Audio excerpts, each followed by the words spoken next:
안녕하세요. 종로기술학원에서 강의하는 한석재입니다. 얼마 전 134회 시험 결과가 발표가 났습니다.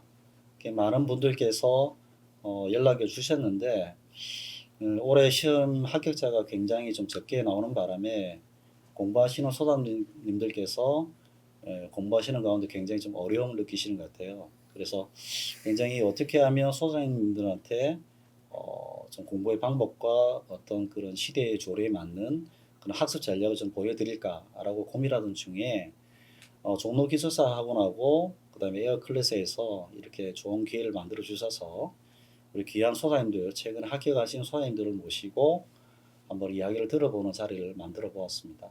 그래서 오늘 일단은 먼저 참석해 주신 우리 소장님들께 감사드리고, 일단은 제 왼쪽으로 계신 우리 선주영 소장님부터 자기소개 부탁드리겠습니다. 네. 안녕하세요. 저는 130회 합격한 선주용입니다. 저는 올해로 20년 차 건축 설계 쪽에서 일을 하고 있고요. 지금 한 작년부터는 그 프로젝트 관리 부서에서 전체적인 프로젝트 관리 업무를 수행하고 있습니다. 예. 사실 선주영 소장님은 건축사도 갖고 계시고 네. 대형 설계사무소에서 근무를 하고 계신데, 사실은 설계뿐만 아니고 다양하게 좀 일을 하고 계시잖아요. 네네. 예, 그렇죠. 그리고 그 옆에 계신 우리 최지영 소장님 자기소개 좀 부탁드릴게요. 예. 안녕하세요. 저는 요번 5월달 133회 건축 시공기술사 합격한 최재훈입니다. 전 현장 소장으로 좀 근무하고 있고요. 20년 좀 넘게 현장 소장을 현장에서 근무를 했었는데, 시공기술사를 이제 기술적으로 많이 부족하다는 그런 생각이 많이 들어서 좀 더 배워야겠다는 생각으로 해서 시공기술사를 공부를 했는데 좀 생각보다 좀 오래 걸렸습니다. 네, 그래서 교수님 만나서 예. 도움을 많이 받았습니다. 예, 말씀 감사한데, 사실 우리 최재훈 소장님께서는 사실 현장 소장님이시잖아요. 예, 예. 네, 건설 현장에서 근무하시면서 공부하시는 거 제가 옆에 지켜볼 때 좀 굉장히 좀 대단하다 이런 생각이 들었는데, 사실 우리 이 동영상을 지켜보고 계신 여러분들께서도 현장에서 근무하신 분들도 많이 계실 거고, 또 예, 물론 본사에서 근무하신 분도 많이 계실 거고, 또 공직에 계신 분도 많이 계실 거고, 또 이렇게 어떻게 보면 설계사무소에서 또는 또 시엠사에서 근무하시는 분도 굉장히 많으실 텐데, 사실 우리가 현업인 시공 현장 소장님으로서 공부하시면서 굉장히 어려웠을 테지만 처음에 합격을 하셨을 때 좀 기분이 좀 어떠셨어요? 처음엔 제가 133회 시험을 보고 나서 떨어졌다고 생각했어요. 무조건 이게 제가 예상했던 문제보다도 굉장히 어렵게 나왔었는데, 다행히 점수가 뭐 턱걸이긴 하지만은 점수 합격 점수가 나와서 아침에 이렇게 문자를 받아보고 굉장히 기뻤었고, 제일 기뻐했던 건 이제 집사람이 제일 기뻐했던 것 같아요. 예. 저도 예. 그렇습니다. 예. 예. 저 사실 가장 기뻐하는 사람이 가족일 때지만 예. 사실 주위 분들한테도 또 같이 일하시는 분들도 굉장히 기뻐하실 테고. 예. 자, 그런데 우리 손준 사님은 뭐 대단하신 어떤 사모님을 모시고 계신데 네. 어떻게 합격했을 때 또 분위기가 어땠습니까?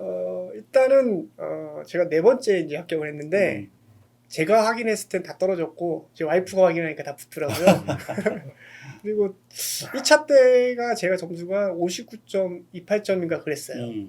그래서 그때는 이제 점수가 생각보다 높게 나오니까 맞아요. 약간 방심을 하면서 그렇지, 2차, 3차 때 이제 58점 두 번 맞으면서 이게 아니구나.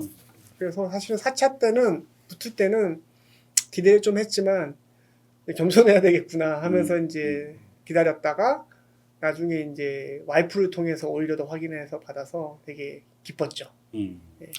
조금 말씀을 더 이어가면 우리 선수님께서는 제가 볼 때는 공부할 때 제가 특별하게 수업에서 이렇게 하라고 할 필요가 없이 알아서 공부했어요. 네. 그래서 보면 우리 동영상을 보고 계신 시청자 여러분께서 사실 130회면 합격률이 1.67%. 예, 그때 16명 합격할 테니까 사실 고시보다 어렵잖아요. 네.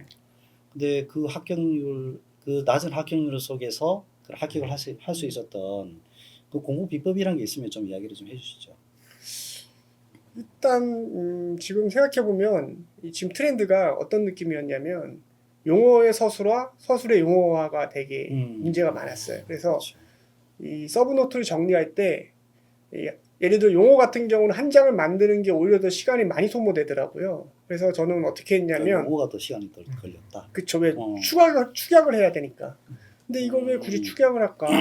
그래서 저는 했던 게 이제 굳이 축약하지 말고 만약 이게 한 장이 넘어가면 넘어간 대로 작성을 하고 예를 들어 1.5페이지, 2.2페이지로 만들어 놓은 다음에 전 그걸 보고 우리가 시험장에 가면 100% 기억날 수가 없잖아요. 그렇죠. 그럼 한 장을 외우는 게 더 리스크인 거예요. 그냥 두 장 외우고 기억나는 거를 그냥 나는 대로 쓰는 게 맞지 않겠냐. 근데 여기서 또 착안이 됐던 게 뭐냐면 차라리 두 장을 외우고 용어 때는 한 장으로 축약해 쓰고 서술 때는 엑스트라 원, 투를 붙여서 서술을 쓰면 되겠구나. 그런 생각도 들더라고요. 잠시 여기서 좀 이야기를 하면 조금 더 이어가서 우리 최 소장님께 좀 말씀을 질문을 네. 드리면 손주현 소장님께서는 그 제가 봤을 때 용어의 서술화, 서술의 용어를 사실 처음으로 저한테 이야기를 직접 해주셨던 분이었어요. 예, 그렇게 시험 문제 나왔다라고 이야기했거든요. 근데 공부도 그러면 그것을 예상하고 준비를 하신 건가요? 그걸 깨닫는 데는 조금 시간이 많이 걸렸던 것 같아요. 이제 네 번째, 그러니까 그 교수님 스터디반 들어가면서 이 내용을 정리하는 시간보다는 차라리 그냥 있는 그대로 놓고 내가 더 반복적으로 학습하는 게 중요하겠다는 생각이 많이 들었고 이렇게 생각을 하게 된 계기는 뭐냐면 이 합격한 선배님들의 우수한 그 서브노트를 가지고 내가 이제 공부를 하다 보면 내 걸로 만들어야 되는 시간이 좀 많이 걸리긴 하더라고요. 근데 굳이 그럴 필요가 있겠느냐. 오히려 그걸 잘 이용해서 하려면 이게 용어는 용어대로 정리하고 서술에도 정리하는 게 조금 소모적이다 생각을 많이 해서 그렇게 한 것이고요. 그래서 그런 것들이 많이 도움이 됐죠. 사실 이제 이렇게 이야기를 들으면 서술과 용어가 차이가 없으니까 공부를 어떻게 하라는 말이냐 이렇게 오해할 수도 있어요. 그래서 사실 이제 저도 수업하는 부분의 입장에 봤을 때는 좀 명확하게 어떤 좀 그룹핑 해주고 선을 그어주는 게 공부하시는 분들한테는 좀 더 수월하지 않을까라고 생각을 했거든요.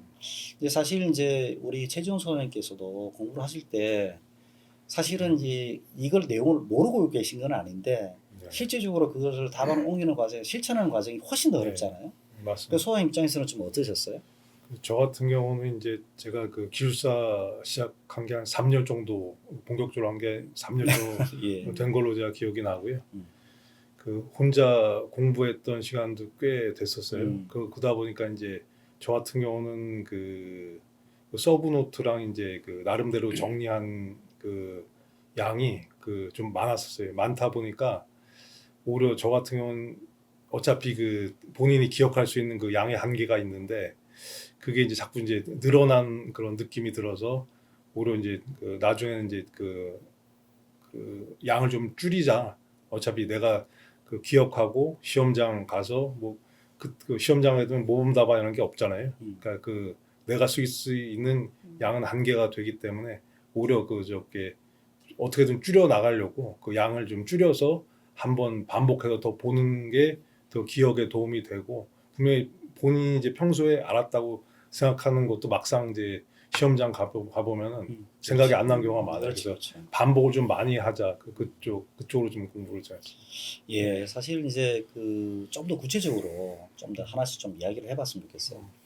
예, 보면 사실 이제 저 같은 경우에도 사실 좀 퇴근 시간이 좀 늦었거든요. 이게 공부할 시간이 안 나는 거예요. 예. 그래서 이제 제가 그 당시에 제가 이제 공부를 하는 입장에서는 저 한국 안사님한테 제가 여쭤봤어요, 교수님한테. 잠을 줄여야 되느냐 이렇게 여쭤봤더니 대뜸 하는 말에 잠을 줄여야 한다고 이야기하더라고요. 너무 서운해더라고요. 아이고, 내 잠을 더 줄이면 이제 진짜 이게 예, 너무 힘든데 그렇게 하면서 자기 학습 여건하고 그것을 맞춰가는 게 참 중요하더라고요. 특히 이제 그래서 이제 지금 공부할 때 특히 이제 우리 선수님께서는 그 어떤 학습 여건이 좀 어땠고 또 그렇게 하면서 공부량이 어떻게 됐는지. 평일 같은 경우는 어쨌든 공부는 해야 된다고 생각해서 1시간에다 했고요. 평일에 한 1시간에서 많으면 3시간. 주말은 4시간에서 6시간인데 사실은 이게 한 2시간 이상 집중해서 공부하기가 어렵더라고요. 그렇죠. 그래서 제가 했던 방법이 이제 평일 같은 경우는 주로 이제 아침, 그러니까 이 개인차가 좀 있겠지만 아침에 일어나서 일단 장판지 한 장 쓰고 출근하자. 처음에. 그렇군요. 그리고 회사에 이제 제가 출근을 할 때 이제 차를 가지고 제가 출근하기 때문에 좀 그 차를 일찍 가면 빨리 도착하잖아요. 빨리 가서 그 회사 밑에 있는 카페에서 이제 아침 식사하면서 거기서 한 3, 40분 또 공부하고 그다음에 점심 시간 같은 경우도 쪼개가지고 좀 공부하고 그러니까 그런 식으로 쪼개가지고 공부를 좀 많이 했던 것 같아요. 사실 그 공부에는 왕도가 없다는 말이 있듯이 사실 합격자들 대부분 그런 말씀하세요. 매일 공부했다. 두 번째는 네. 시간 날 때마다 공부했다. 뭐 이런 이야기를 하시거든요. 그래서 사실 그걸 실천하기 참 어렵잖아요. 특히 이제 현장 소장으로 계셨을 때는 사실은 현장에서 돌아가는 오늘도 사실은 이제 콘크리트 타설이 있고 나서 지금 이제 네. 녹화하러 오신 건데 예. 굉장히 자기 시간을 내서 공부한다는 게 어려운데 최지영 소장님께서는 공부하신 여건이 어땠고 또 어떻게 또 공부 시간을 할애해서 하시는지. 저 같은 경우는 이제 일단 그 이렇게 뭐 저녁에 그 회식하는 경우도 많고 그 다음에 그런 시간이 많다 보니까 그 어떤 날 같은 경우는 하루에 뭐 목표는 하루에 뭐 3시간 정도 하자 2시간에서 3시간 정도 하자 그러는데 그 못한 경우도 많고 근데 그 심리적으로 이제 공부는 해야 되겠다는 그 생각은 드는데 못하는 경우도 있고 그러다 보니까 이제 저 같은 경우는 또 잠이 좀 많은 편이에요. 잠이 많다 보니까 퇴근해서 이제 저녁 먹고 딱 이제 공부해야지 하고 이제 이제 집에서 하면 안 되는 스타일이라서 그 일단 저 밖으로 이제 뭐 스터디 카페나 그걸로 가서 뭐 거기서 가서 조금 뭐 엎드려 자는 경우도 많고 하지만 일단은 그저 일단 나가서 이제 저녁 먹고 나가서 이제 한 시간 하든 2시간 하든 그 매일 하는 게 중요한 것 같아요. 몰아서 하는 것도 중요하지만 주말에 몰아서 하는 것도 중요한데 네, 그렇게 좀 하려고 했습니다. 예, 사실 제가 이제 뭐 네. 기숙사 시험 말고도 다른 시험들을 계속 보고 있고 뭐 다른 네. 나라 시험도 좀 공부를 하고 있는데 매일 공부한다는 게 정말 중요한 것 같아요. 그래서 이제 특히 이제 제가 그것을 체킹하기 위해서는 제가 이제 우리 수업 시간에 말씀드렸지만 일주일에 몇 시간 공부하냐가 참 중요한 것 같아요. 그래서 예를 들어서 우리가 잠이 좀 부족하면 주말에 좀 몰아서 자잖아요. 이 공부가 부족하면 주말에 몰아서 공부를 해야 되는 것 같더라고요. 그래서 아까 최 소장님께서 말씀하셨지만 좀 주중에 좀 부족하면 주말에 몰아서 해야 되는 분위기고 뭐 다들 대동소이한 부분이 아닐까 이렇게 생각이 됩니다. 그래서 기본적으로 일주일에 학습할 수 있는 시간을 좀 정해놓고 공부를 하시는 게 중요하고 그다음에 뭐 제가 조금 더 좀 제 생각을 말씀드리면 공부하는 시간에 대한 양도 중요하지만 공부하는 질도 참 중요하거든요. 그래서 어느 시간에 공부가 참 잘 되는지를 생각을 해서 그 시간대를 확보하는 게 제일 중요한 것 같아요. 저도 우리 최소원님처럼 잠이 많은 사람이고 밥만 먹으면 졸아요. 예. 그래서 뭐 학교 때부터 유명한 잠보였는데 그래서 저는 그렇기 때문에 조금 이렇게 식곤증이 나오지 않는 시간을 많이 활용했고 그다음에 이제 주말에는 이제 몰아서 좀 공부하는 그런 택이었기 때문에 그래서 가능한 저도 이제 매일 공부하려고 노력했고 그래서 일주일에 뭐 예를 들어서 4일 공부하는 걸 5일 공부를 해야 되는데 못하면 몰아가지고 좀 하고 어쨌든 저는 일주일에 할 수 있는 시간적 양을 좀 정해놨거든요. 그리고 공부할 때 시간을 가장 그 암기가 잘 되고 차분하게 공부되는 시간. 심지어는 날씨도 그런 게 또 영향이 있었어요. 비가 오고 좀 차분한 날씨는 공부가 좀 잘 되고 뭐 좀 덥고 이런 식으로 되면 공부가 하기 싫더라고요. 그런 것처럼 자기 이제 컨트롤 관리를 참 잘하는 게 어려운데 사실 우리 야구 선수만 슬럼프가 있는 게 아니잖아요. 개인적으로 보면 다 슬럼프가 있었죠. 예. 우리 손소장님께서는 어떤 슬럼프가 있었고 어떻게 극복하셨습니까? 일단 가장 슬프 오는 거는 시험 보고 난 다음에 바로 이제 지치고 현타가 오는 거지. 현타가 오는 거죠. 그렇지. 그때 이제 하게 되면 그 합격 후기 있죠. 합격 후기를 조금 보면서 조금 다시 이제 동기부여를 하려고 하는 거였고 그 오히려 이제 한 두 번째 보고 난 다음엔 이게 시험이 끝났는데 그냥 놔두는 게 아니구나 싶은 생각이 들어서 슬럼프가 오기 전에 하는 게 뭐냐면 복귀였어요. 네, 오히려 슬럼프 오기 전에 복귀할 수 있게끔 하고, 그다음에 아예 만약에 진짜 그걸 극복하기가 어렵다 그러면 한 일주일 정도는 그냥 놨어요. 아, 그래요? 예, 그러니까 특히 그런 경우가 생기는 경우가 이제 시험 보고 난 다음인 거죠. 시험 보고 나면 이거를 슬럼프가 왔으니 극복하기 위해서 이제 뭐 후기 보더라도 이제 안 되잖아요. 약발이 떨어지기 시작하는 거예요. 그러면 그냥 한 1, 2주 그냥 놨어요. 예, 놓고 나면 다시 또 현타가 와요. 이러면 안 되는데. 그러면 다시 이제 다잡고서 이제 하고. 예. 그렇구나. 그래서 저는 그렇기 때문에 학원이든 스터디든 나 혼자 스스로 모든 걸 해결하는 게 아니라 옆에 같이 이겨낼 수 있는 아, 누군가를 그렇지. 찾아야 그렇죠. 된다고. 중요하죠. 학원 가서 예. 스터디방 가서 음. 어떻게 해서든 나 혼자 해결할 수는 없는 거니까 그런 도움을 받아야 된다고 봐요. 저 외람된 말씀인데 슬럼프 하면 우리 최 소장님 빼놓을 수가 없습니다. 맞습니다. 그렇게 해서 저는 그 사실 그 예. 시험 치고 나서 예. 참 그 또 현장도 어렵고 이렇게 하시니까 네. 뭐 이중 삼중으로 예. 어려움을 좀 느끼시는 것을 제가 좀 느꼈거든요. 뭐 제가 이런 말씀 드렸는지 들렸는지 모르겠지만 어쨌든 그런 슬럼프가 어떻게 왔고 또 어떻게 극복을 해보셨는지. 저 같은 경우는 저기 뭐 선수님 말씀하신 대로 이제 합격자 후기 이제 유튜브에 많이 있잖아요. 그런 거 이제 보고 저 같은 경우는 이제 그 나름대로 이제 취미 생활을 놓지 않았어요. 예, 왜냐면 뭐 음악 듣는 거 이런 거 좋아하고 하니까 그런 거 들으면서 저 스트레스를 좀 풀었고 그 다음에 그 그냥 그 스터디라고 그래가지고 그냥 그 뭐 같이 이렇게 공부하시는 분 그분들하고 이렇게 어울려서 같이 공부하면서 이제 그 어차피 그분들이나 저나 뭐 시험 한두 번 이상 쳐보신 분들이니까 그 자기 그 시험 볼 때 어떻게 봤다는 고충들 서로 이제 얘기하고 그래서 어쨌든 이렇게 스트레스를 안 받으려고 많이 노력을 하는데 그 의도치 않게 스트레스가 많이 들어오잖아요. 그 저기 현장 특히 그렇죠. 현장에서 뭐 이래저래 뭐 그 스트레스가 많다 보니까 그 바깥쪽으로 이제 그 어차피 공부를 해야 되니까 어차피 끝을 내야 되니까 그 공부하기 위해서 하여튼 그 저 스트레스를 그 슬럼프 극복하려면 이제 스트레스라고 생각되고 그걸 풀려고 좀 많이 노력을 했던 것 같아요. 예. 그 외적으로. 예.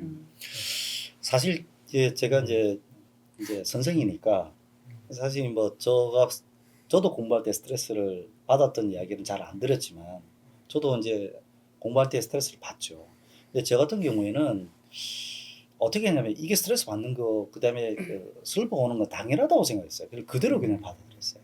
이게 내가 이걸 인정하지 못하고 내가 거부하는 순간 떨어진 건 떨어진 거기 때문에 그것을 인정하고 어떻게 하면 더 좋은 방향으로 갈 것인가에 대한 집중을 했지 왜 떨어졌지? 뭐 이런 식으로 해가지고 기분 나쁘게 받아들이지는 않았거든요. 감정적으로. 근데 사실 저는 첫 번째 시험 쳤을 때 주변에 기대가 굉장히 컸어요. 왜냐하면 정말 열심히 했거든요. 근데 그래서 떨어지고 나서는 보통 이제 한 번 정도는 다 대부분 다 떨어지잖아요. 한 번에 만에 붙으시는 아주 독특한 분이 계신데 그분들은 정말 대단하신 분들이고 근데 이제 저 두 번째 떨어졌을 때 그때는 좀 데미지가 컸어요. 왜냐하면 그때 시험 문제가 되게 어렵게 나왔거든요. 그러니까 뭘 물었는지도 기억이 안 나고 멘붕이 오는 거예요. 그 시험 치고 나서 버스 정류장에 서 있는데 버스가 왔는지도 기억을 못 하더라고요. 너무 내가 그래서 어떤 생각이 들었냐면 나 기숙사 시험하고 나하고는 그 인연이 없는가 보다 이렇게까지 생각했어요. 처음에는. 그러다가 내가 다시 한번 책을 쭉 보면서 내가 이래서 떨어졌구나.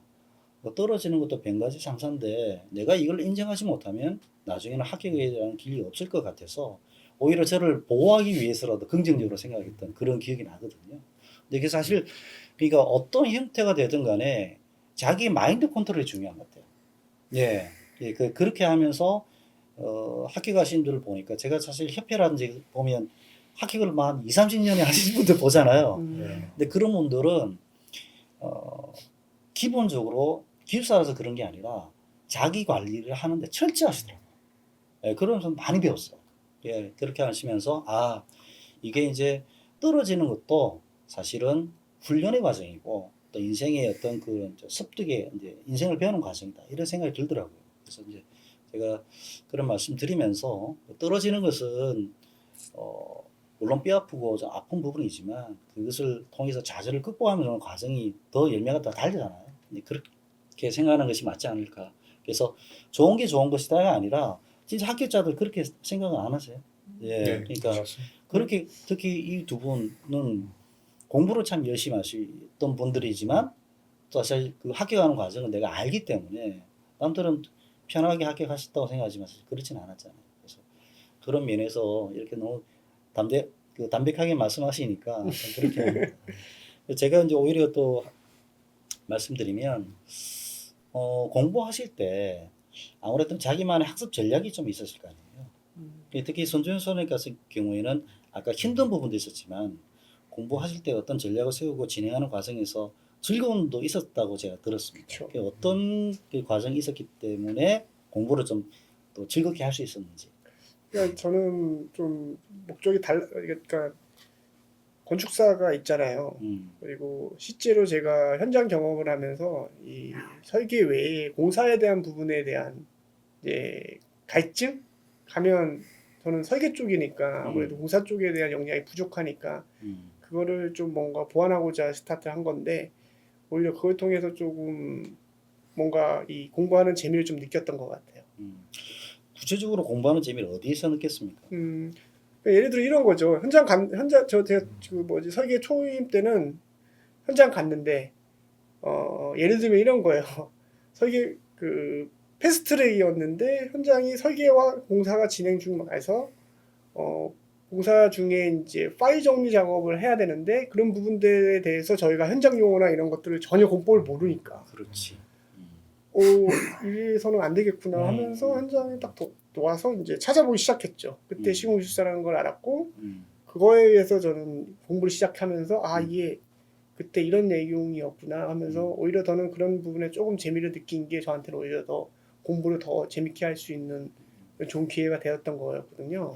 또 하나 제가 알기로는 사실 저 이렇게 선배들 답을 좀 비교해 보시면서 그리고 스터디를 통해서 저는 이게 결국에는 뭐냐면 우리가 조심해야 될 게 뭐냐면 내 안에 갇히는 거예요. 그렇지. 네, 내 안에 갇히는 거예요. 근데 스터디만 가서 졸업한 우수한 그 서브노트와 답지를 딱 받아보니까 저는 이제 케이스 스터디가 많아지면서 그거를 쫙 봐보면서 이제 예를 들면 액상화 정말 액상화라는 문제는 항상 자주 나오는 문제잖아요. 그렇죠. 네. 선배님들이 했던 걸 쫙 모아놓고 처음에는 이거를 공부가 안 됐는데 그 서브노트 동의하는 게 무슨 의미가 있습니까? 일단은 좋은 케이스 스터디가 있으니까 그걸 놓고서 한번 쭉 깔아봤어요. 한 8개가 나오더라고요. 그걸 주려고 하지 않았어요. 저는 그냥 한번 보고 좀 계속 여러 번 반복해서 보다 보니까 축약이 되더라고요. 좋은 거 한 2-3개 정도 축약되고 이제 내가 어느 정도 이제 2회, 3회 붙으면서 떨어지면서 이제 그때 정도 되니까 내 거를 만들 수 있는 뭔가 역량이 쌓이면서 내 거를 만들고 근데 그 과정에서 이제 아까 말씀드린 것처럼 한 장으로 정리하는 게 더 어려운 거야. 그렇죠. 굳이 한 장으로 정리하지 말자. 2장. 그죠? 그리고 난 다음에 필요하면 2장 정도를 외워야 시험장 가면 한 장을 쓸 수 있다니까요. 그게 시사하는 바가 좀 있어요. 네. 그러니까 뭐냐면 내 실력을 시험장 가서 내 실력이 100인데 시험장 가서 100을 발휘한다는 것은 굉장히 맞습니다. 그거 사실 불가능하거든요. 그래서 보통 한 120 정도 준비해놔야 100이 될까 말까 뭐 이렇게 느낌이 있어요. 근데 나는 우리 최 소장님께서 답을 쓸 때 머리에 현장 수업을 하셨기 때문에 또 현장 경험도 많으시고 근데 분명히 물어보면 뭐 너무 많이 하시는데 답을 쓸 때는 심지어 반밖에 안 쓰시는 것 같아. 그래서 내가 왜 이렇게 겸손하게 답을 쓰시냐 이렇게 했는데 특히 이제 소장님께서는 이제 우리 두 분 다 이제 사실 이제 정규과정도 공부하시고 뭐 저 스터디반도 가서 공부를 하셔서 합격을 하셨지만 그런 과정에서 좀 이렇게 자기화를 시키는 과정, 그 답안을 쓰는 과정에서 어떤 부분에서 좀 이게 좀 이렇게 정리가 되니까 좀 합격까지 가더라는 그런 어떤 게 있습니까? 일단 그 이제 시험 이게 용어랑 서술이 있는데 저 같은 경우는 용어 같은 경우가 그 뭐라 그러죠? 그 점수가 좀 이렇게 힘들더라고요. 용어가 계속 점수가 많이 안 나왔었고, 근데 그 왜 점수가 이렇게 계속 안 나오나 생각을 해보니까 이제 그 아까 이제 선수형하고 저는 약간 이제 틀린 방향인데 이제 그 뭐지 그 모범 답안이라고 하죠. 잘된 그 서브노트들이 많이 이제 있죠. 근데 그거를 이제 좋은 거를 이제 이렇게 하려다 보니까 이게 너무 많은 거예요. 그 좋은 게 이제 뭐 시중에 그 떠돌아다니는 것도 있고 뭐 그 앞선 그 저 선배 그 저기 합격하신 분 그걸 이제 많이 봤다 보니까 분명 이렇게 좋아는 보이는데 솔직히 그거를 내 것으로 소화하기엔 제가 뭐 영향이 안 되는 것 같아요. 그러다 보니까 이 자료가 아까 말씀드린 대로 자료가 너무 많다 보니까 그 나중에는 이제 안 됐다 싶어가지고 이제 내 거를 가지고 하되 요거 이제 그 뭐지 미흡한 부분을 그 저기 없애고 좀 보완하는 쪽으로 그렇게 용어 쪽은 공부를 했고 그 다음에 서술 쪽 같은 경우는 이제 우리 그 교수님한테 그 강의 예전에 이제 동영상으로 맨 처음에 그 봤었고 그 서술 쓰는 방법이라든지 그 구성하는 방법 일단은 그 양을 채워야 되거든요. 예, 그 양을 3페이지 그 양을 채우기 위해서는 뭐 이렇게 기승전결 요런 그 틀이 완성이 돼야 되는데 저희 이제 지금도 같이 이제 그 공부하신 분들 중에 그 1차 안 되신 분 이제 같이 이제 그 제가 이제 면접을 준비하고 있으니까 같이 이제 하고 있는데 그분 같은 경우는 이제 굉장히 그 아는 지식이 굉장히 많으세요. 오히려 그 막 그 뭐 이렇게 제가 질문을 드리면 막 그 굉장히 많이 아시는데 이 완성을 못 해요. 네, 그러니까 네, 그게 좀 그런 부분이 있더라고 아쉽더라고요. 네, 그래서 맞습니다. 네. 사실은 학교 가는 이유는 여러 가지가 있어요. 근데 떨어지는 이유는 딱 한 가지입니다. 이게 뭐냐면 시간 내 답을 못 써서 그래요. 예. 그때 그 답이란 것이 정해진 분량 이상으로 답을 못 쓰는 경우가 떨어지는 거죠. 그래서 이제 학교는 뭐 글을 잘 쓰시든 또 뭐 많이 아시든 뭐 표현력이 풍부하시든 뭐 여러 가지가 있는데 물론 뭐 그 한 가지로 합격하는 건 아니겠지만 떨어지는 건 딱 그렇더라고요. 그래서 이제 사실 떨어지지 않기 위해서는 이 자기가 그 쓰는 답안에 쓰는 습관을 자기 스스로가 빨리 깨닫고 나는 특히 이제 우리 선생님한테 많이 느꼈던 게 자기는 용어는 한 페이지 이상은 넘기지 못하겠다. 그래서 5개의 대제목을 하나에 한 장에 쓰겠다. 이렇게 하셨죠. 근데 그때 소장님은 좀 다르구나 느꼈어요. 이게 사실 학원 이렇게 강의를 하신 분도 이런 전략을 짜드리는데 이거는 뭐 사실 말씀 안 드려도 알아서 자기 전략을 짜더라고요.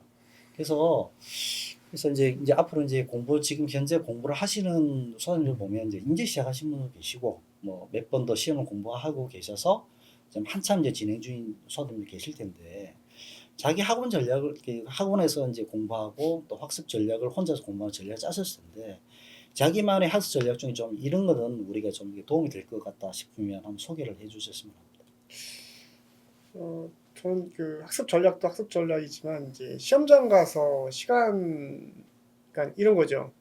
결과적으로는 우리가 그 기술을 하는 데 있어서 핵심은 심사위원들한테 내 답안을 어필하는 거잖아요. 그렇죠.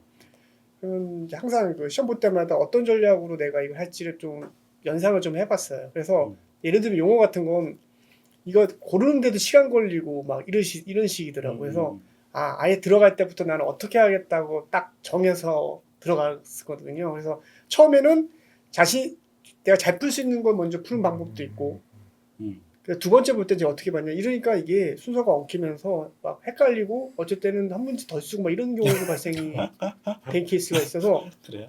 막판에 이제 놀래가지고 순서대로 써보자. 근데 그러니까 더 안 좋은 게 그러면 1번이 내가 어려운 문제면 제대로 안 되는 거예요. 그래서 생각했던 게 뭐냐면 자 그럼 어떤 전략이 좋을까라고 했던 내 나름의 이제 세 번째 때부터 한 게 뭐였냐면 딱 가서 가장 자신 있는 게 첫 번째 문제 대신 8분 이내. 왜냐 항상 시간과의 싸움. 저는 두 가지라 그래요. 나를 채점할 심사위원과의 싸움, 그다음에 시간 내에서 내는 시간과의 싸움. 그러려면 첫 번째 문제에서 무조건 8분 이내에 끝나야 됩니다. 네, 제일 자신 있는 문제. 그리고 2, 3, 4, 5번을 이제 하는데 얘는 어떻게 들어가냐면 이게 첫 번째 문제를 풀면 넘기잖아요. 그럼 홀수 페이지 넘어가면서 두 번째, 세 번째 문제가 이제 같이 보이잖아요. 그럴 때 저는 대제목 5개로 가는 겁니다.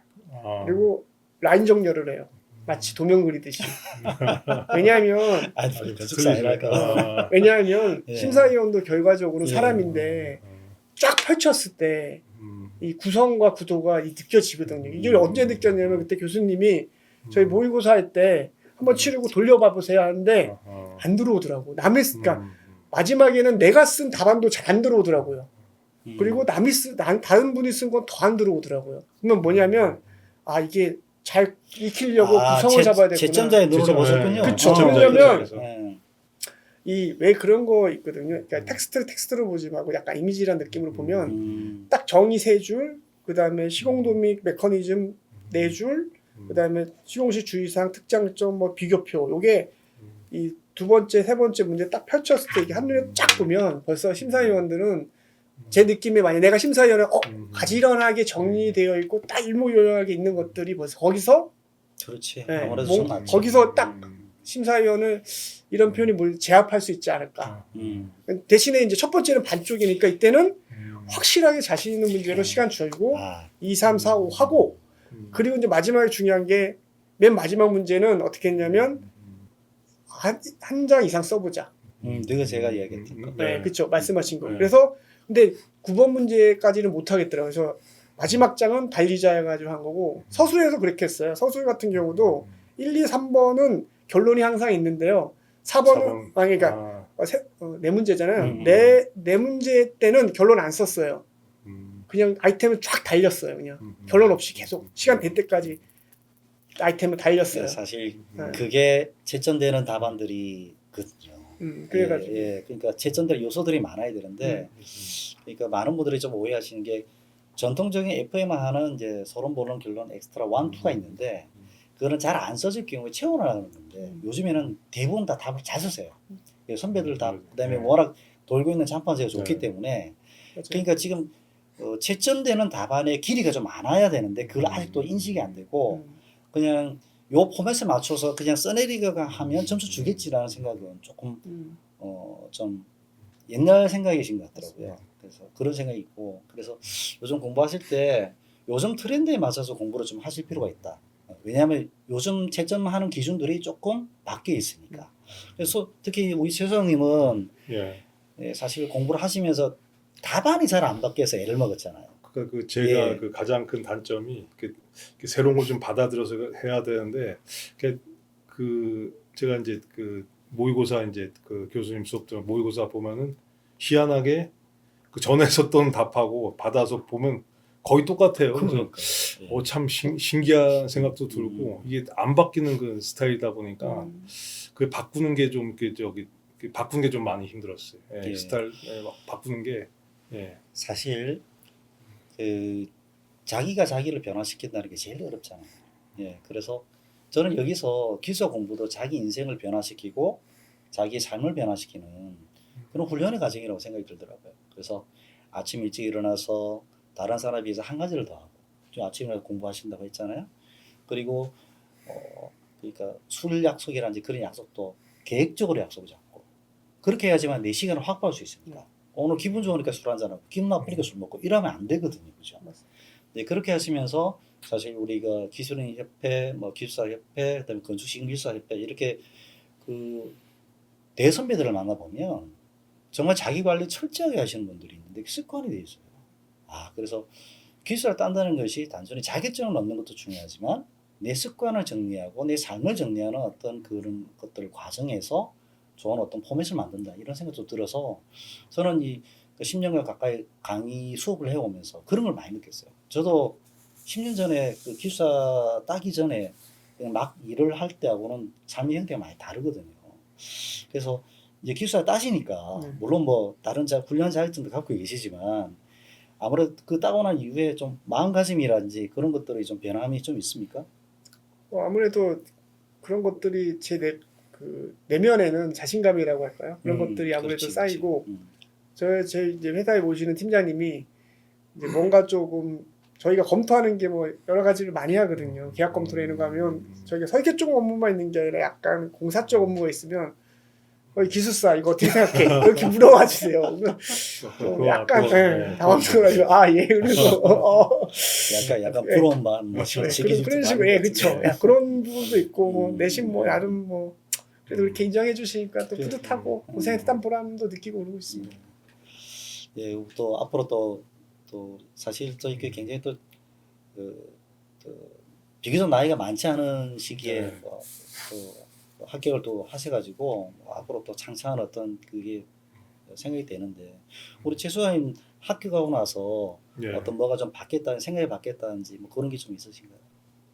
뭐 크게 아직까지 뭐 크게 바뀐 거에 대해서 뭐 실감은 못 하고 있는데 그 현장에서 이제 저기 그 감리 그 단장님이든 뭐 그 감리 분들하고 이제 얘기를 할 때 그래도 뭐 기술사라고 이제 인식을 하시는 건지 이렇게 말씀을 드리면은 그게 긍정적으로 많이 받아주세요. 그게 이제 기술사 그 합격하기 전하고 차이가 이제 그 왜 현장에서 보면 많이 이렇게 그 기술적으로 많이 부딪히거든요. 그렇죠. 예, 네. 그러면은 이제 어느 정도 인정을 해주시더라고요. 저희 감리 단장님도 그 기술사 한 15년 뭐 20년 전에 따신 그 단장님이시고 그러다 보니까 그 기술적으로 이제 제가 말씀을 드리면은 거의 대부분 받아주세요.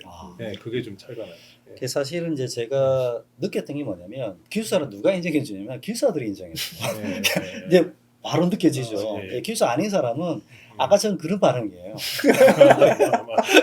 그러니까 뭔지도 모르고 그냥 약간 시기 반, 질투 반, 뭐 부러움 반 이런 거죠. 예, 그런데 정말 기숙사를 공부하셨던 분은 기숙사를 합격하신 분에 대해서 존중을 하고 그런 게 좀 있는 것 같아서 저도 그걸 많이 느꼈고 그래서 이제 저는 어떤 생각이 들었냐면 기숙사를 합격한다는 것은 누구한테 자랑하거나 보여주는 게 아니라 내 스스로가 자신감을 갖는 과정인 것 같아요. 예, 맞습니다. 예. 그래서 이제 그렇게 해서 공부를 해서 어느 정도 쌓였기 때문에 그 쌓인 것을 통해서 인정을 받고 이제 라이선스에 갔기 때문에 그런 과정에서 봤을 때는 참 이게 합격자들이 참 편한 이야기를 한다 하지만 공부를 좀 즐겁게 했으면 좋겠다 생각 들어요. 그게 뭐 굉장히 이거 또 해야 되나 이렇게 물론 그때 떨어졌을 때도 저도 그런 마음이었지만 근데 긍정적인 마음으로 공부를 하지 않으면 안 되더라고요. 제가 이제 공부한 것 중에 오랫동안 공부한 게 있잖아요. 그 그게 무슨 실무하고 무슨 상관에서 이런 마음 가지니까 그 시험이 나를 선택을 안 해. 예, 그렇더라고. 또 굉장히 그걸 바꾸고 나서부터 이제 시험에 막 붙기 시작하더라고요. 그래서 그렇구나. 그래서 이제 뭔가 인간관계, 과학적인 인간관계는 없지만 내가 마음을 어떻게 먹느냐에 따라서 그 운도 나를 따라오는구나 이런 생각이 들었거든요. 그래서 이제 그래서 그런 어떤 그 보면서 내 자신 남에 대한 비교가 아니라 내 자신에 대한 자신감부터 이제 가지게 되지 않나 생각해요. 사실 조금 화제를 바꿔서 사실 우리 지금 시공기술사가 조금 합격률이 좀 떨어졌잖아요. 예, 사실 제 주위의 친구들 중에 사법고시를 공부한 친구도 많고 뭐 지금 그 선후배들 중에는 뭐 이렇게 뭐 그렇게 계신 분들이 있어요. 근데 그때 합격률이 2% 3%였거든요. 지금은 이제 로스쿨은 뭐 훨씬 위지만 지금 합격률이 3%가 안 돼요. 그리고 기술고시가 3%가 안 됩니다. 3% 정도예요. 예, 3% 넘길 때도 있고.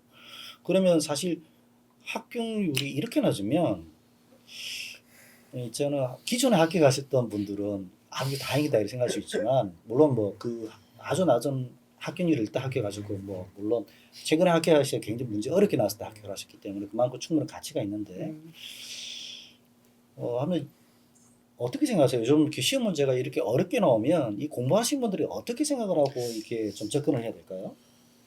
일단 이거 저도 여기 살 때 빨리 이거를 공부를 끝낸다라는 생각을 좀 그 생각을 하게 되면 스트레스가 쌓이잖아요. 그렇게 하지 말고 좀 긴 호흡으로 봐야 되지 않겠느냐. 그리고 이제 공부량과 공부를 지속한 거와 상관없이 시험을 본다라는 생각을 하시는 게 낫지 않을까 싶은 생각이 드는 거예요. 공부량하고 시험 결과와 상관없이. 네, 그렇죠. 그러니까 이게 내가 예를 들어 이런 거죠. 공부 안 됐으니 시험 안 봐가 아니라 그래도 시험을 보는 거예요. 이거는 나의 인생 숙제다. 네, 그런 마인드가 좀 중요하지 않을까 싶은 거죠. 저도 참 그 소장님한테 배우는 게 많습니다. 이게 결국에는 좀 이렇게 진도를 이게 먹을 나가시는 분들은 마인드부터 좀 바뀌어야 될 것 같아요. 예, 자기 마음 컨트롤. 그래서 우리 최 소장님도 굉장히 이런 부분에서 어떻게 생각하세요? 요즘 시험 합격률이 막 낮은데. 네, 그 합격률이 그 낮다 보니까 그뭐 토목 그 타 기술사보다 지금 많이 낮잖아요. 그렇죠. 요즘 안전도 보니까 많이 낮더라고요. 예, 예.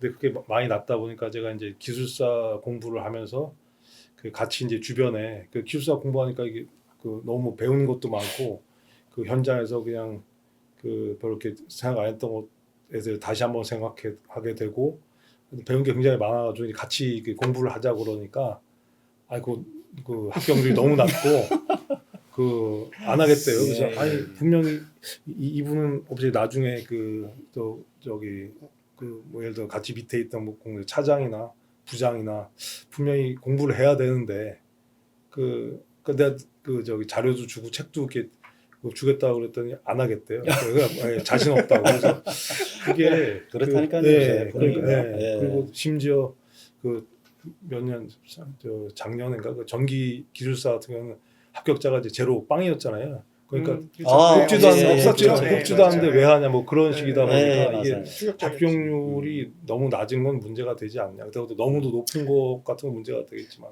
근데 그런 것 같아요. 결과적으로 또 이런 때가 있었는가 하면 그때 한 네. 10년 전인가요? 뭐 합격률 엄청 네, 높은 때가 네, 있었잖아요. 맞아요. 네. 그러니까 결국 돌고 도는 거지 네. 않을까 싶어요. 이렇게 네. 해가지고 하다 보면 또 다시 합격률이라는 게 조절이 될 수 있는 거라서 무엇보다 중요한 건 합격률과 상관없이 포기하지 않고 포기하지 않고 해야 되는 네, 거 아닌가. 맞아요. 그렇죠. 네. 포기하지 않고 꾸준히 시험 치고. 네, 그렇죠. 꾸준히 하는 그런 거. 것 같습니다. 그러니까 이번에 시험 쳤다가 다음에 건너뛰기로 하면 안 되거든요. 그런 네. 건 지금 안 되는 것 같아요. 아이러니하게도 한 번 뽑았다 한 번 안 뽑고 이런 식이니까 그렇죠.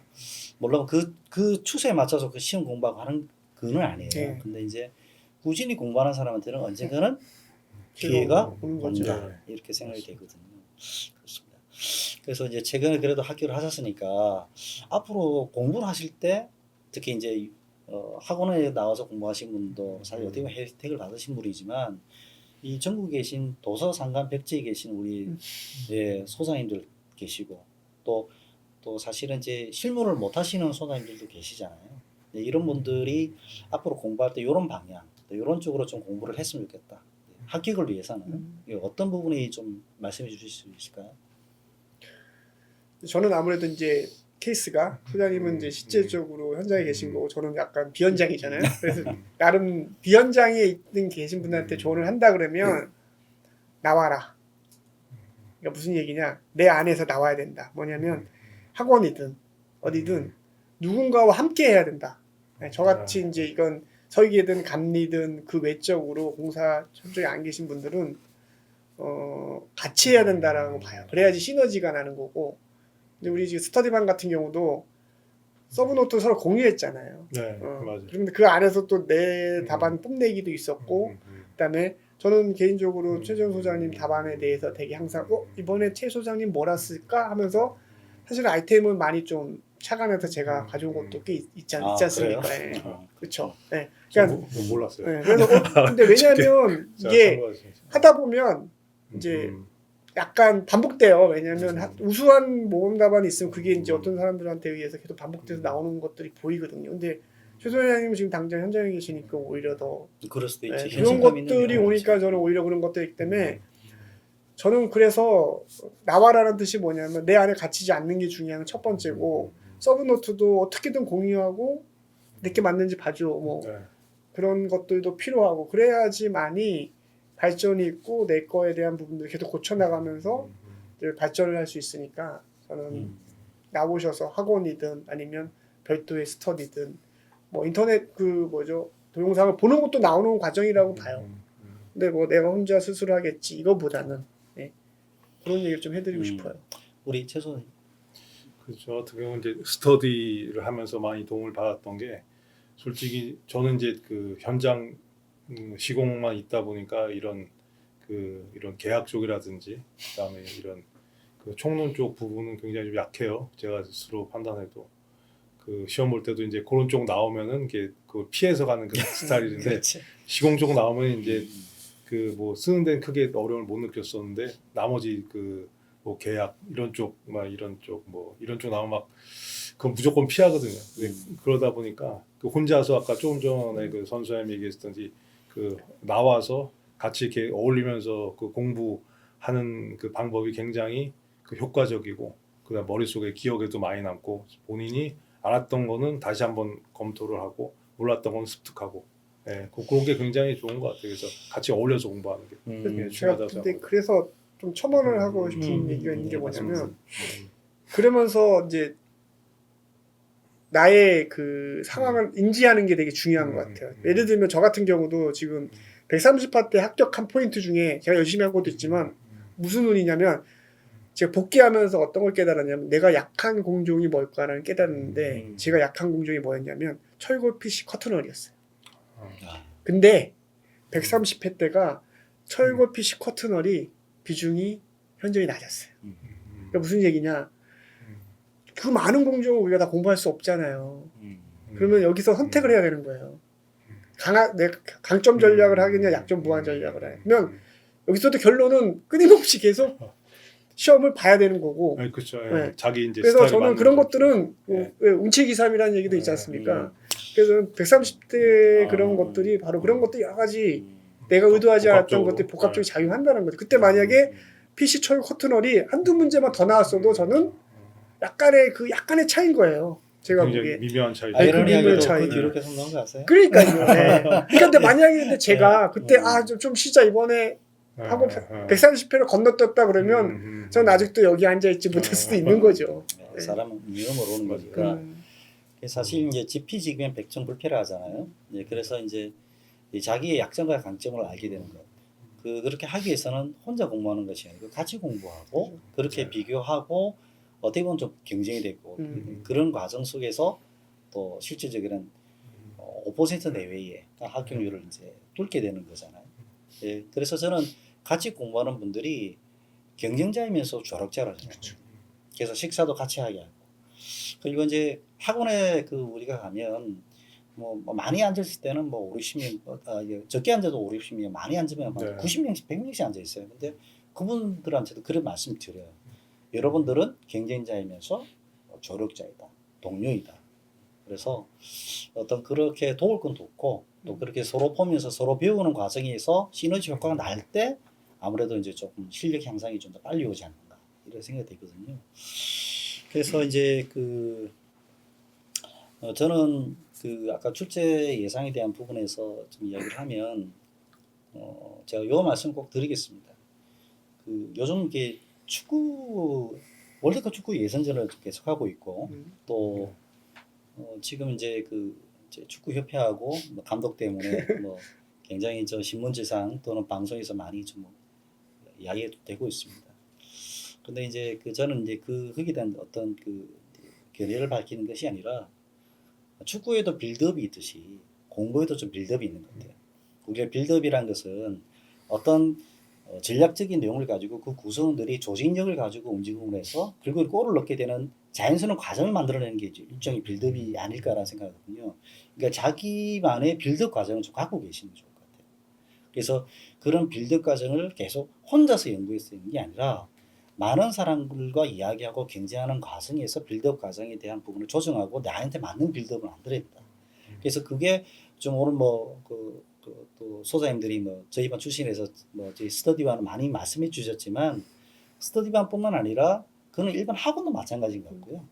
쭉 이렇게 정규반을 공부하시면서 하시는 분의 빌드업이 빨리 만들어지는 분은 빨리 합격을 하시는 거고 그리고 이렇게 동영상으로 공부하실 수밖에 없는 분들이 많잖아요. 전국에 계신 분들 학원이 멀기 때문에 그런 분들도 내가 동영상을 보고 어떻게 공부를 해서 나가는지 나름대로 자기 학습 전략을 가지고 빌드업을 만드는 과정을 하면 결국에는 꼴이 나게 돼 있듯이 합격을 하게 돼 있거든요.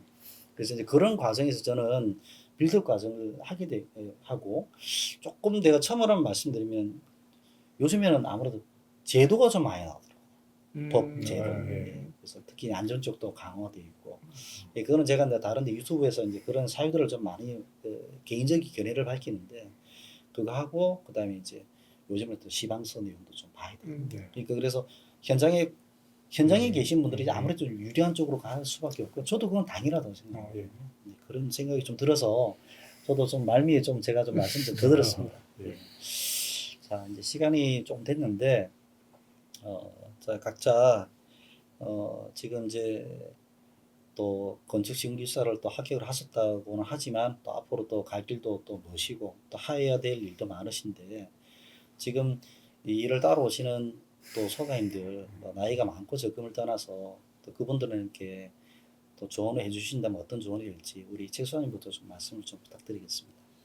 일단 뭐 제 그 저기 그 경험으로 말씀드리면 일단 포기하지 말고 계속 꾸준하게 그 하다 보면 이제 그 선배 그 기술사 선배님도 얘기 하시는 경우가 그 본인에 맞는 스타일의 그 문제가 나오는 그 횟수가 분명히 온다. 예, 그 말씀을 하시더라고요. 근데 저는 이제 그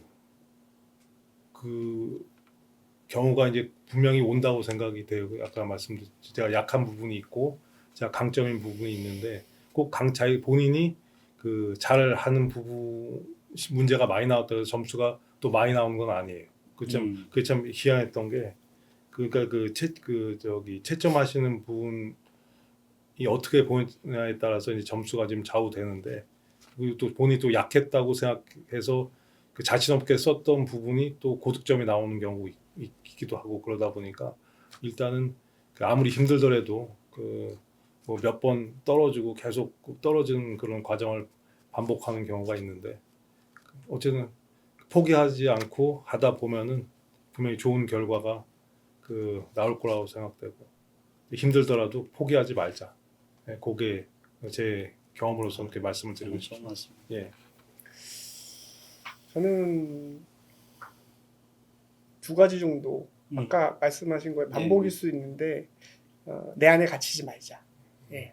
그 내 안에 갇히지 말고 혹시라도 이제 이게 사실은 뭐 60점이라고 하는 절대적인 점수가 있지만 이 절대 평가를 가정한 사실은 상대 평가지 않습니까? 저는 그렇게 보거든요.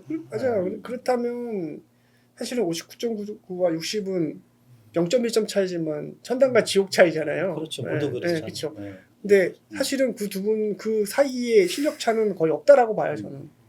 그러면은 그 차이의 갭을 이겨내는 건 솔직히 말씀드려서 실력이라기보다는 운치 2, 3이라는 얘기가 있듯이 결국에는 운이라는 건 아직 안 올 수도 있지만 언제 어느 때 올 수도 있는 거거든요. 그러면 그 운을 쟁취하시는 분은 준비되신 분이라고 생각해요. 그러면 적어도 내가 이 전문직의 이 분야에 있는 사람으로서 이 라이센스를 얻기 위한다면 끝까지 공부를 내가 하냐 안 하냐를 떠나서 시험을 본다.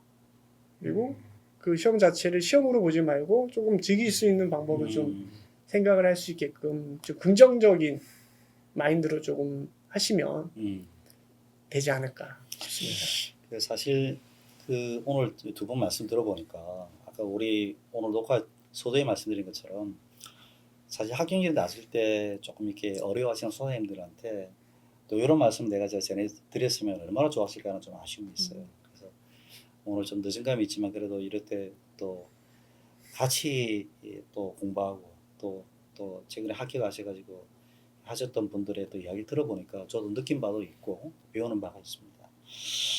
사실 오늘 그 초대로 그 오신 소장님들 정말 귀한 말씀 잘 들었는데요. 사실 이제 이분들께서 얼마나 드라마틱한 어떤 과정을 통해서 합격이 되는 과정까지 가셨는지는 제가 조금 더 알기 때문에 사실 오늘 하신 말씀이 평범한 말씀인 것 같지만 사실은 굉장히 좀 가슴에 와닿는 부분이 좀 있습니다. 그래서 대단한 것은 대단치 않게 보이는 것 같아요.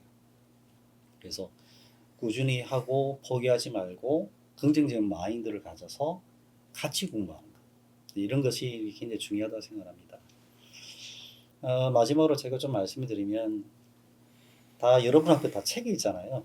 공부하시는 분들 책이 있는데 인생을 책을 읽는 과정이라고 본다면 기술사를 시험 치는 과정은 그 독서 중에 챕터 중에 하나인 기술사라는 챕터를 읽는 과정이 아닐까. 기술사를 떨어져서 다시 찾는 것은 결국은 그 챕터를 다시 읽는 과정일 뿐인데 우리가 너무 많은 부분에 있어서 그게 다 모든 것이냐 좀 가는 부분이 좀 있지 않을까. 그렇게 생각이 됩니다. 그건 합격자의 말이 아니고 합격이 되고 나서도 갈 길이 멀다는 걸 우리가 스스로 알기 때문에 그런 느낌입니다. 그래서 그 책을 다 읽고 나서 덮을 때쯤 돼서 우리 인생에 다 했을 때 기술사를 몇 개 갖고 있다는 건 자랑이 아니고 우리가 기술자로서 얼마만큼 최선을 다해서 또 그런 어떤 마음을 가지고 열심히 살았냐. 그것이 이제 증명이 되는 과정 중에 하나가 기술사일 것이다. 이렇게 생각이 됩니다. 그래서 절대 기술사 목적이 아닌 과정 속에서 얻는 내용이기 때문에 끊임없는 어떤 자기 노력과 성찰들을 통해서 가는 어떤 인생에 있어서 하나의 어떤 과정이다. 이렇게 좀 생각이 들면서 앞으로 여기 계신 소장님들도 저와 같이 또 많이 노력을 해서 또 건설롭게 또 선한 영향이 될 수 있도록 같이 노력을 했으면 하는 바람이 있습니다. 마지막으로 이렇게 또 이렇게 바쁘신데 참석해 주신 우리 소장님들께 감사드리고 오늘 또 이 귀한 스튜디오를 내주시고 이렇게 또 이렇게 녹화하시는데 늦게까지 수고해 주신 이 관계자 여러분께 감사의 말씀드립니다. 앞으로도 저희도 또 노력을 해서 여러분들과 함께 호흡하고 좋은 내용으로 다시 찾아뵐 수 있도록 노력하겠습니다. 감사합니다.